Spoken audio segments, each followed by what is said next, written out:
Morning students. So today we are going to start with the revision of the gross anatomy starting from the upper limb. Now we are going to discuss the first bone, that is the scapula. So this scapula, it is a flat triangular bone. It consists of majorly a flat triangular bone which has an anterior surface and a dorsal surface. Okay. So first of all we'll discuss that to which side this bone belongs. Anterior surface is smooth and is flat. Posterior surface is roughened and it bears a projection that is called the spinous process. And laterally you can see this cavity is present. This cavity is called the glenoid cavity. So this glenoid cavity is directed laterally, this spinous process is directed posteriorly, so this belongs to the right side. If I hold this in the left hand, we can see that the spinous process is facing backwards but the glenoid cavity is facing medially.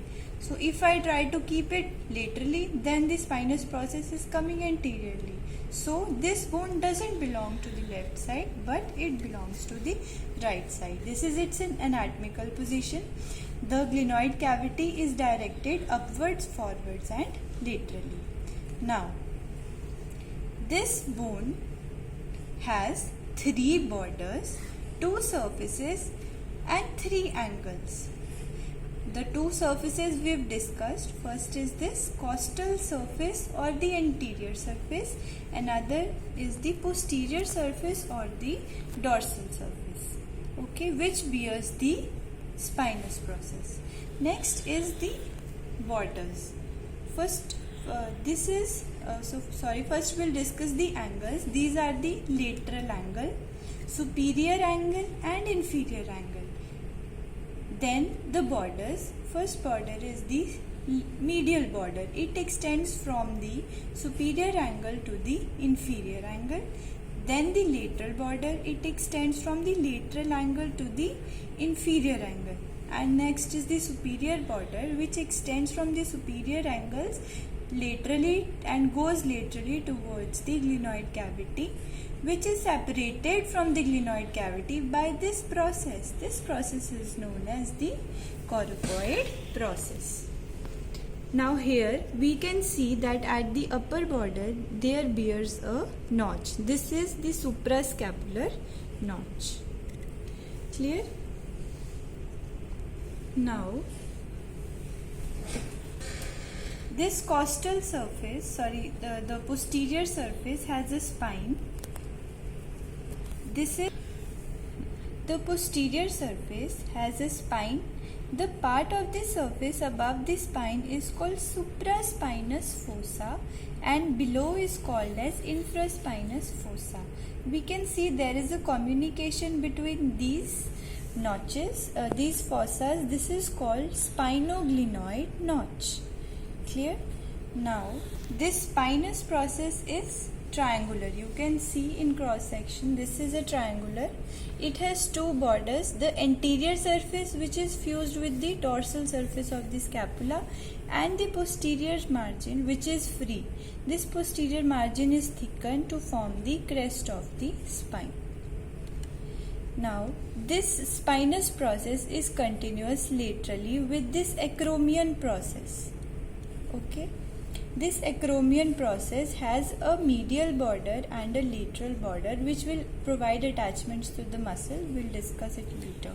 Also the acromion process has one facet for the articulation of the lateral end of the clavicle, forming acromioclavicular joint.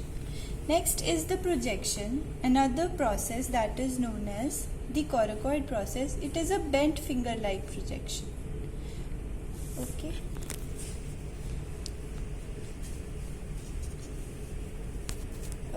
This is coracoid process, a bent finger-like projection which separates the superior border from the glenoid cavity.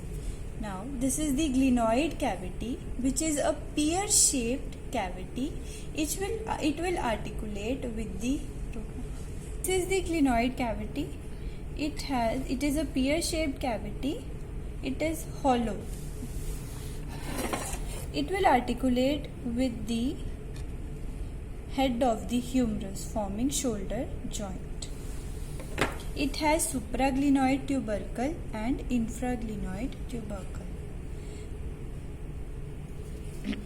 Now coming to the attachments of the scapula. First of all, we'll start with this. This fossa is also called subscapular fossa. It will give attachment to this muscle, the shaded portion, that is the subscapularis. Which surface is this? This is the ventral anterior surface of the or the costal surface. On the medial margin of this costal surface, it will provide attachment to the serratus anterior. Serratus anterior has 8 slips. All the 8 slips of the serratus anterior will insert from a superior angle to the inferior angle on the medial border. Then we come to the dorsal surface. Above this is supraspinous fossa, which will provide attachment to the supraspinatus, and here infraspinous fossa will give infraspinatus. On the medial margin, it will receive its insertion. First is the levator scapulae. Just opposite to the root of the spine, there is rhomboideus minor. Then this is rhomboideus major. Okay. Then on the lateral border, this is there are teres minor, then teres major, and it will also receive a slip of the latissimus dorsi. These muscles are originating from the scapula while they were inserting on the scapula. Also, now we see this is the glenoid cavity. Infraglenoid tubercle is giving origin to the long head of triceps. Supraglenoid tubercle is giving origin to the short head of biceps. This is the coracoid process. It is giving origin to the two muscles. The medial part is giving origin to the coracobrachialis, and the lateral part is giving origin to the short head of biceps. Then this suprascapular notch, it was giving origin to the inferior belly of the omohyoid. Now this crest of the spine, it has a superior border and an inferior border. This superior border is giving attachment, or you can say the trapezius is inserted onto the upper border of the trapezius, extending to the medial border. The upper border of the spine, crest of the spine, is providing attachment to the. Now this is the crest of the spine. The crest of the spine has an upper border and a lower border. The upper border, the trapezius is inserting here, and on the lower border you can see the deltoid is taking its origin.